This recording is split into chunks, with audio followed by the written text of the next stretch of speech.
I saw on Twitter. By the way, Stoff once again has prepared a long list here. One thing I wanted to add, Jerry D was asking for suggestions on contestants for the new season of the Family Feud.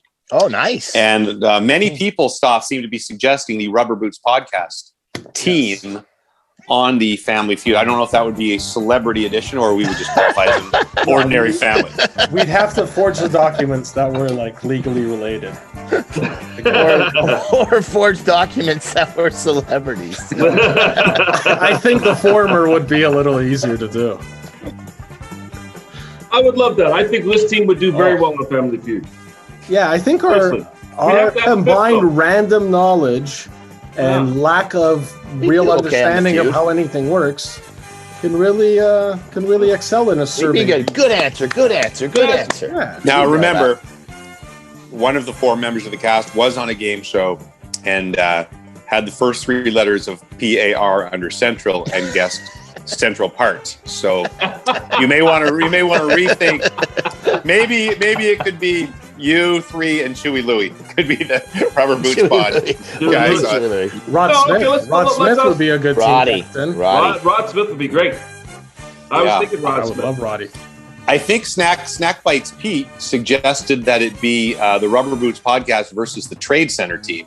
To which I replied that 2 Spider-Man meme. How do I choose? Who would you pick, Jimmy? Well, I'm picking the pod. It's not even a doubt. I'm not playing with like LeBron and Gregor. Yeah, exactly. Screw that. Well, what if it was our pod versus Dregs and Ray and Dregs pod? Ooh. I think we kicked their ass. I think those guys. The thing about us, we admit that we're not smart, but we have a lot of little knowledge about dumb stuff. Yeah, right. That's the show. That's what the Family show. Feud Family is, Feud. right? They're not asking 100 smart people for their answers. No, they're just asking any 100 people. Yeah, well, that's my The 4 of us are pretty sure to hit. That's right. 100%. My biggest problem with Family Feud is that the answers are sometimes dumb. Like, you get the most popular answers obvious, but then you get down to the last 3 answers and you're like, what the hell? Yeah, it's like one person didn't understand the question. Yeah, and they somehow put it on the board. Yeah, Jerry D should say, we asked 100 idiots the following question. And then we do well. We would do well. You would be a fantastic host on Family Feud. On the Family Feud? Yeah. Well, you can't be cutting Jerry D's grass. Come on. Yeah. Oh, yes, I could. After what he did to me in that golf tournament. Ooh, very true. I would step all over him to that hosting gig. No, Jerry's awesome. We asked one person, who's the new host of Family Feud Canada? Ding! James Dusty, you're correct. That's right. I had people, God love Dave Poulin, who's one of my favorites. He pulled me aside one night and said, hey, and he said this dead seriously, I think you should apply for the Jeopardy job in the States when they were doing guest hosts. Yep. And I said, Dave, I love you. That's a really nice thing for you to say to me. The guest hosts are like LeVar Burton and Aaron Rodgers. I don't think they're going to bring little Jimmy from the Rubber Boots pod You never as know. a guest host. You never know. But it got me thinking, if we do Canadian Family Feud, why doesn't CTV Bell Media a little Canadian Jeopardy? We should. Jimmy available to host? Starring Jay Onright. Oh. Yeah, probably. Good point by you. He'd also be very, very good at that. You know what? Rod Smith. But honestly, that would be a great tribute to Alex, just to have, somebody from Canada, the Canada month. You know what I mean? Someone from Ottawa. Right.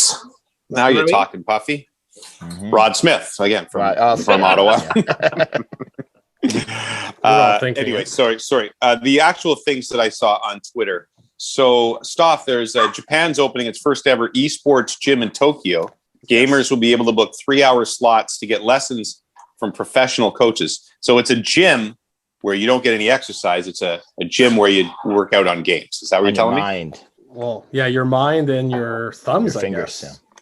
Now, what I'm wondering is, of course, they have video games for you to practice on and people to show you, but do you think they have like weightlifting machines just for your fingers? I think it'd be more cardio for your fingers. You had a little treadmill. Yeah. That's not there'd be a lot of stretching for your back and stuff like that. Your core, tighten your core, so make sure you're sitting up straight. But I must tell you, when I read the email, I read it fast and I misread it. I thought it said Escorts Gym. which I thought would have been, that's a great idea. Also a workout. Yeah. You have to be in shape to work out, but you work on your skills. They have, samples of guys or depending if you're male, I don't know if I want any guy samples, but. Well, I'm just saying, there are male escorts too, right? Yes, for sure. Hey, bud. Sure. Hey, get off the fluffer machine. Waiting for 10 minutes. You're hogging that. I put my towel there before. Wipe it down.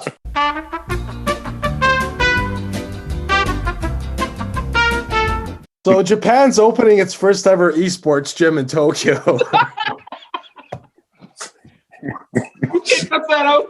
We're not cutting that out, buddy. We're done cutting things out. No, we don't cut out anymore. The pot is what it is. It's our new thing. Can you cut out some of me eating my panini on screen? I'm trying not to do this, but I'm so damn hungry right now. Hungry. It looks. That panini Jim is going to be my new thing today. It's not going to be. He's going to be nicer than pea soup Jim. Pea soup. I drink the pea soup. I'm an. Yeah. I eat the panini. I'm a nice guy. Stoff. You look really handsome today. Oh, thank you. Thank you very much. Yeah. Panini Jim. Appreciate you saying that. So there's another facility like this in Seoul. That's a Nike sponsored gym, and they have on-site nutritionalists. Okay. Now, I understand that, I guess, in the realm of professional sports, but esports. Well, that's a big deal because they get hooked on those energy drinks, right? To keep them up all night to play the games. So you got to find healthy ways to be able to play video games all night. Those vegetables go in there. Yeah. In all seriousness, though, these guys are sitting down like this 24 hours a day. You got to make sure you have a proper diet to make sure you don't, quite frankly, get fat. Yeah, you also want to make sure you move around from time to time, just, not even for fitness, but in terms of just like you said, your back, your body, everything. Your back, your body, your digestive system, your core. So esports is completely blowing up, and I guess, maybe for people of our generation and older, it's harder to see. Yeah. Jimmy, control your dog. Do you see my dog in this room doing the same thing? Jesus, man. I just noticed. No one noticed. No one noticed. He has to see. He has your backdrop as your room. Jesus, what is going on? I didn't notice at all. It's been like this the entire podcast. But... Oh wow, that's pretty good. That's the creepiest thing I've ever seen before. I was gonna say, like, Hugo's not having any problems over here. Jesus. How did you not notice? Do you want me to turn down the thermostat? I'm not very attentive to things. Wow, it looks good. It looks good behind you. Your background is so realistic. Yeah, I know. It's yours that looks fake. I like Stoff's better. Stoff's got better lighting. He actually does.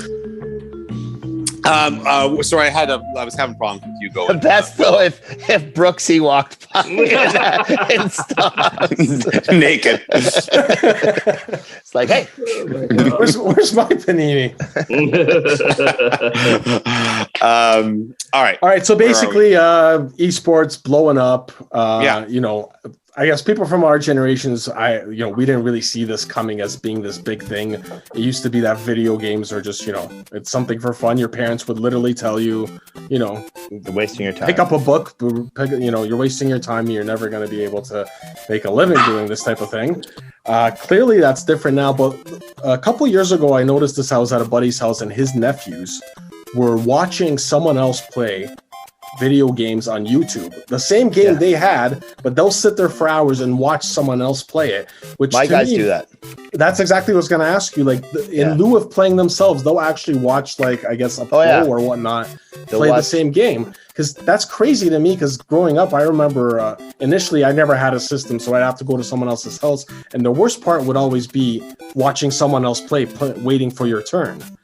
And now these kids just willingly will watch someone else play without playing themselves. There's for some of it they because video games are a lot more complicated now than when we were kids. So I think some of it they're watching to learn how to play the game, especially like stuff like Fortnite and things like that. Sure. But like me and my boys will watch this guy Nasher play NHL 21, and he'll pick a player, and we'll watch his Nasher Rob try and go win the cup, and we'll be like celebrating like it's like we're watching a real game when his team wins.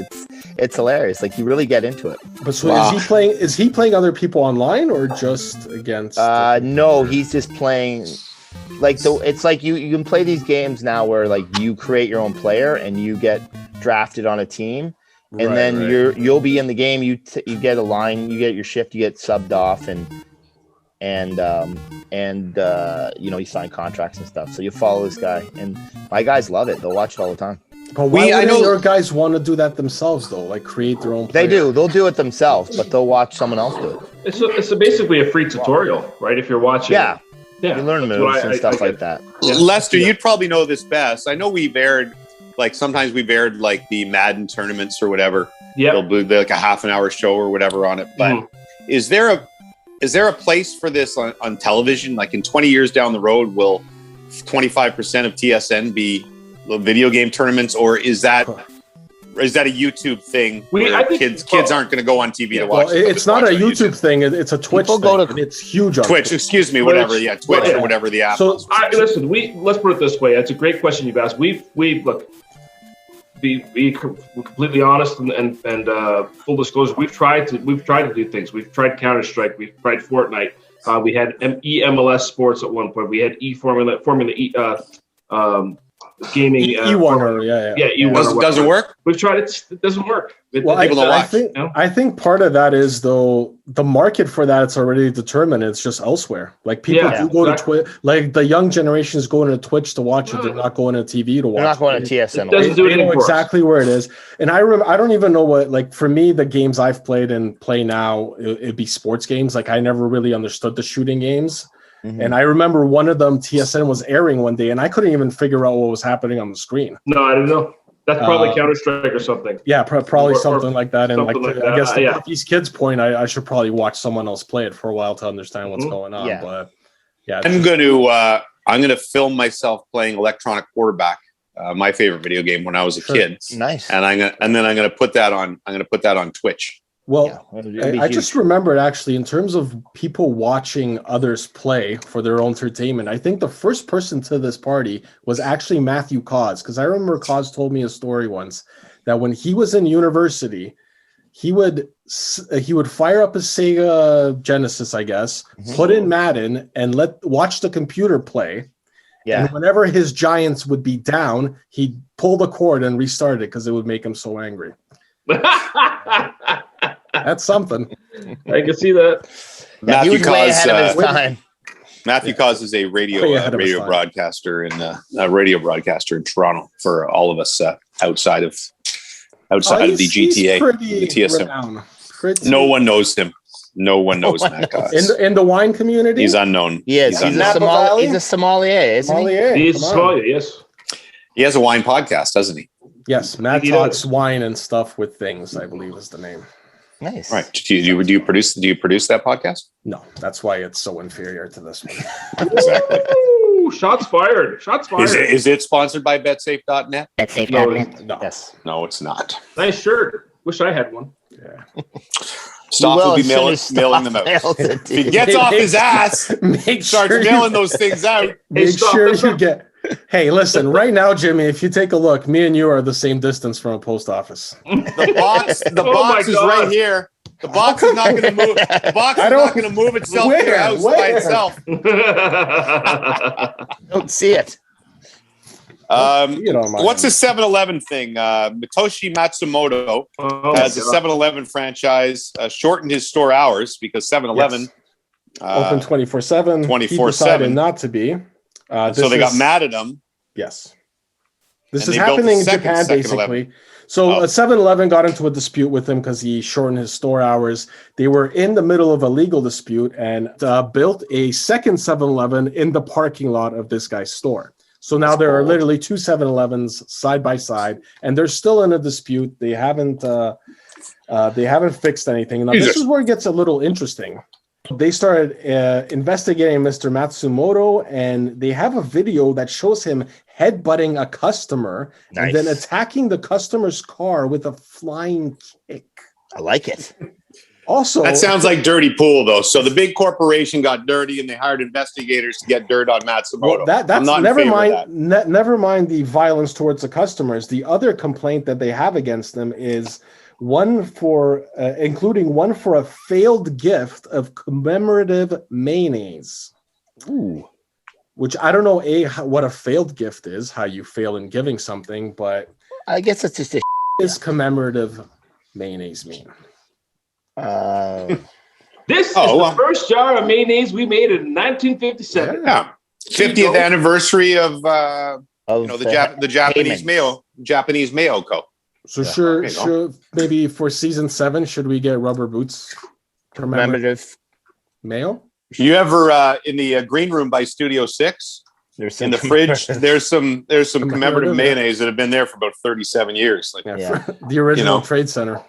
Yeah, I think Deanie Petty left them in there when she was hosting her show from there. Same studio. Shirley and Deanie Petty. Oh, Jesus, I'm really struggling today, gentlemen. I'm making everybody dizzy. Our YouTube audiences. Well, Hugo, you're not going to get a family feud with this type of behavior. I gave Hugo a piece of the panini. And now he's all over me. You can't see him. He's just out of frame dangling. Who could have foresaw that? Yeah. You gave him food and he wants more. Yeah. Oh, Jesus. Oh, my God. Sorry. What is This is an embarrassment. I'm sorry. Attacking. There's no more. No more. You dogs leave. Go. Go find yourselves. Go. Okay, what else we got on here? So Matsumoto, did he lose his battle? Is there an ending to the story? Or what? They're still going at it. Basically, they're just it's a legal dispute. They're trying to tarnish his name clearly, and he's headbutting customers and kicking their cars. So is that the same story where they opened another store right close to him? Yes, that was the beginning of the story. Oh, that was the beginning? Okay, yeah. Okay, I just want to make sure. Was that on this episode? Yeah, that was a couple minutes ago. I hope our listeners have a better attention span than that. Oh, no. It's all right. I just want to make sure. Is this the story about the 7-Elevens? This is a 7-Eleven story, right? Like, how you going to close? Like, if you open a 7-Eleven, it's 24 hours. You got it as a franchise. You got to adhere to that. I don't necessarily blame the corporate people. Yeah. You know. Wait a second. When it was called 7-Eleven, wouldn't that just mean it was 7 days a week, 11 hours a day? Ooh, or open from 7 a.m. till 11 p.m.? I believe that's what it was actually, Jimmy. It was 7 till 11. Oh. Well, so then he's in the right. Look at your own damn name, company. Exactly. It should be in 24/7, 237. Right. Let's do a little the other stuff you got on here. What you watching? John Oliver rips Tucker Carlson. You don't have to play that because I don't want to give Tucker Carlson any more time. But John Oliver's awesome, and he rips him to shreds. Mm-hmm. And what's the last one? I don't know about that, Jimmy. Tucker Carlson made some pretty good points. What is wrong with you? He did say, I think it's time we start questioning this science. Sure. It's good when he asks all the questions and provides none of the answers. I mean, quite good. Buffy is going by the Fox News ratings philosophy of let's just say something idiotic and hope that more people tune in. Did you hear that Puffy on the Rubber Boots podcast? He makes my blood boil. I'm going to watch him again tomorrow night. I'm so angry with him. What was his last one? Only in America. I didn't get to this one. I didn't get to click on it. It was just a Twitter ad I saw. It's basically for a slingshot type device, but I think it has like some sort of laser. Yeah. That helps you aim. But basically, the videos of a guy going around shooting down branches from a bunch of trees, which awesome. Probably not great, but not great for the environment. But in general, I don't know. It just caught my attention that they were making it look like a toy, but it clearly could wound people. A little dangerous. Yeah, very dangerous. Take one of those in the eye, it ain't going to be good.